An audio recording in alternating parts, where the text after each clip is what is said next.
नाज़रीन सामीन अस्सलाम वालेकुम। तसव्वुर करें एक ऐसे तबाहकुन सैलाब का जो दुनिया से सारे इंसानों का सफाया कर दे सिवाय एक इंसान और इसके ख़ानदान के। कहने को तो ये किसी मूवी का सीन लगता है, लेकिन ये कोई अफसाना नहीं बल्कि एक मुस्तनद और हकीकी वाक़या है जो तीनों मुक़द्दस किताबों तौरात, इंजील और कुरान में बयान किया गया है।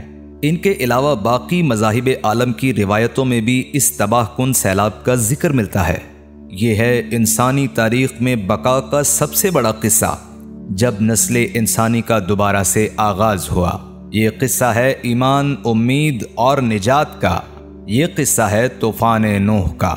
हज़रत नूह अलैहिस्सलाम के दौर में अज़ाब की सूरत बारिश और सैलाब से ऐसा तूफ़ान आया जो दुनिया की हर चीज़ को बहा के ले गया। ये तूफ़ान कब और क्यों आया, कैसे पैगंबर नूह अलैहिस्सलाम और उनको मानने वाले कश्ती नूह में सवार हुए। कश्ती नूह जिसने इंसानियत को तबाही से बचाया और अपने सवारों को इस तूफ़ान से महफूज रखा, और इस तूफ़ान के बाद दुनिया कैसे दोबारा बहाल हुई, यही बताते हैं आज की वीडियो में। हज़रत आदम अलैहिस्सलाम के बाद हज़रत नूह अलैहिस्सलाम पहले नबी थे जिनको रिसालत से नवाजा गया। इस तरह वो सबसे पहले रसूल हुए। उन्होंने काफ़ी तवील उम्र पाई। मजहबी रिवायात के मुताबिक उनकी उम्र 950 बरस हो गई, फिर भी सिर्फ 80 लोगों ने ही उनकी दावत को कबूल किया। जब नूह अलैहिस्सलाम की उम्मत नाफरमानियों से बाज ना आई तो आपने उनके लिए बद्दुआ फरमा दी। इस बद्दुआ के साथ ही अल्लाह ताला ने आपको अपने इरादे से आगाह किया कि अब मेरे अजाब की सूरत में इन पे सैलाब आएगा जो सारी दुनिया को लपेट में ले लेगा और इन सबको गर्क कर देगा। इसके साथ ही नूह अलैहिस्सलाम को यह हुक्म दिया गया कि आप एक कश्ती बनाएं, और जब मेरा हुक्म हो तो इसमें अपने खानदान, पैरोकार और हर चरिंद परिंद के एक जोड़े को सवार कर लें। चुनाचे ये कश्ती बनाने के लिए आप आबादी से दूर चले गए। जब लोगों को इस कश्ती के बारे पता चला तो आपका मजाक उड़ाने लगे और तमस्खर उड़ाने के अंदाज में कहने लगे कि कैसा अहमकाना ख्याल है कि हम तूफान में डूब जाएंगे और तुम और तुम्हारे लोग इस कश्ती में सवार होकर बच जाएंगे। आखिरकार जब आपकी कश्ती मुकम्मल तामीर हो गई तो खुदा के वादे अजाब का वक़्त आन पहुंचा। बिलाखिर एक रोज़ अल्लाह के हुक्म से अतनूर के मकाम से पानी उबलना शुरू हुआ।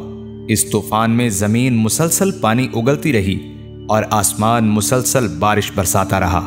रिवायात की रूह से देखा जाए तो ये तूफान अराक में दरियाए दजला और दरियाए फुरात के दरमियान आया था।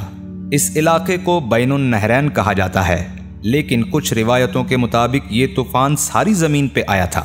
नूह अलैहिस्सलाम और इनके घर वाले अल्लाह का नाम लेकर कश्ती में बैठ गए। कुरान में इस कश्ती को सफीना नूह, जबकि बाइबल में इस कश्ती को आर्क कहा गया है। मौरखीन के मुताबिक इस कश्ती की तामीर 2 बरस में मुकम्मल हुई। इसमें 3 मंजिलें थी। इसमें नूह अलैहिस्सलाम, इनका ख़ानदान और अहले ईमान के अलावा मुख्तलिफ इक़साम के परिंदे और हैवानात भी जमा किए गए थे। ये तूफ़ान पूरी आबोताब से शुरू हुआ और जल्द ही तमाम इलाके को अपनी लपेट में ले लिया, हत्ता कि पहाड़ियाँ भी पानी में छुप गईं।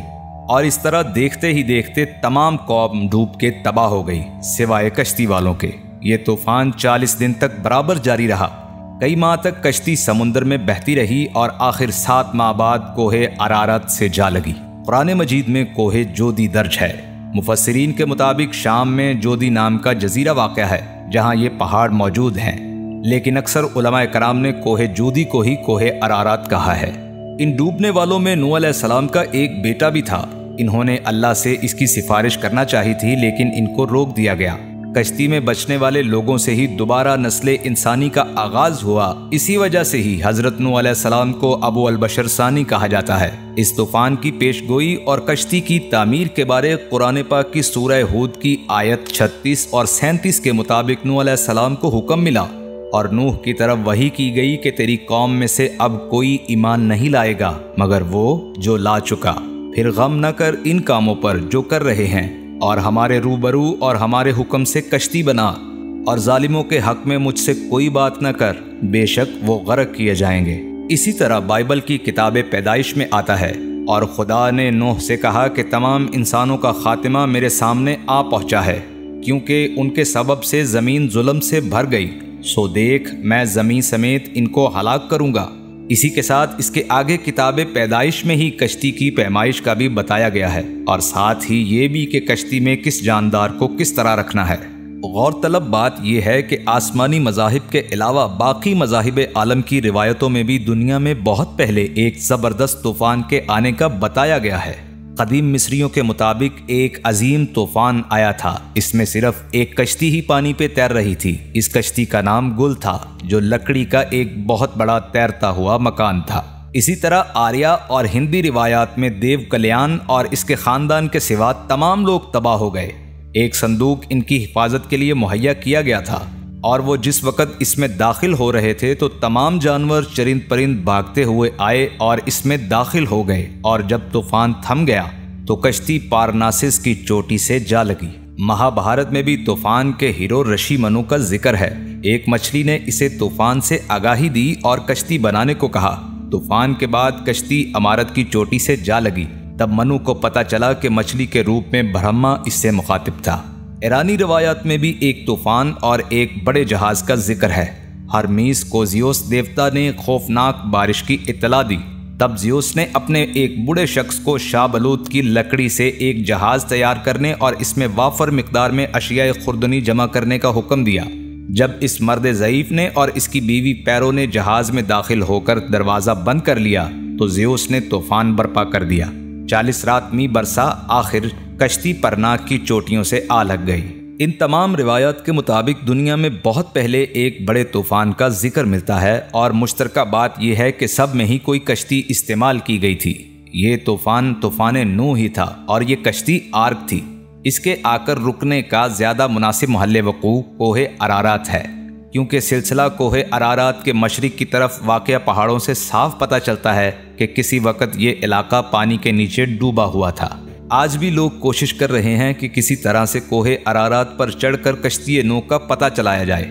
1829 ईस्वी में जर्मनी के एक प्रोफेसर पिट ने सबसे पहले अरारात पर चढ़कर देखा तो चोटी को गोल चबूतरे की मानंद पाया जो ठोस दागी बर्फ से दबा हुआ था। एक हवाबाज के मुताबिक इसे बर्फ के नीचे बहुत दूर एक स्याह डब्बा दिखाई दिया और शायद इसमें आर्क है। कोहे अरारात तुर्की का सबसे ऊंचा पहाड़ है। ये तुर्की में ईरान और आर्मीनिया की सरहद के करीब वाक़या है। कदीम मजहबी रिवायात के मुताबिक तूफान नूह के बाद नूह की कश्ती इस पहाड़ की चोटी के साथ रुकी थी।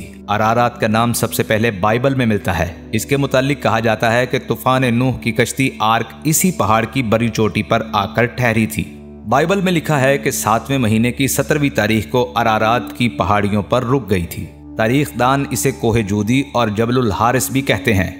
जूदी का कदीम नाम अगरी ताक था। इब्ने कतीबा ने अरारात को ही कोहे जूदी ठहराया है, जिस पर कुरान मजीद की रूह से कश्ती नूह जाकर ठहरी थी। इसे जबल करार भी कहा गया है। सिकंदर आजम के अहद का मुअर्रिख परोदुस लिखता है कि इसे कोहे जूदी की पहाड़ पर से कश्ती के आसार भी मिले थे। इसी तरह आज भी दुनिया के अक्सर लोगों को यकीन है कि अरारात की चोटियों पर जमी हुई हजारों बरस पुरानी बर्फ के नीचे नूह अलैहिस्सलाम की कश्ती मौजूद है। आर्मीनिया के लोग इस रिवायत पर यकीन रखते हैं कि तूफान नूह अलैहिस्सलाम के बाद दुनिया में बसने वाली पहली कौम आर्मीनिया के लोग थे। अरारात के दामन में एक गांव अगरी वाक़या है। रिवायत के मुताबिक यहीं पर नूह अलैहिस्सलाम ने अपनी कश्ती बनाई थी। अरारात को फारसी में कोहे नूह भी कहते हैं। अल-मुख्तसर हासिल कलाम बात यह है कि नूह अलैहिस्सलाम की कश्ती एक निशानी है, एक पैगाम है कि इंसानियत की बका अल्लाह के अहकामात की तामील में ही है। अगर इंसानियत को तबाही से बचाना है तो खुदा के अहकामात पे मनवन अमल किया जाए।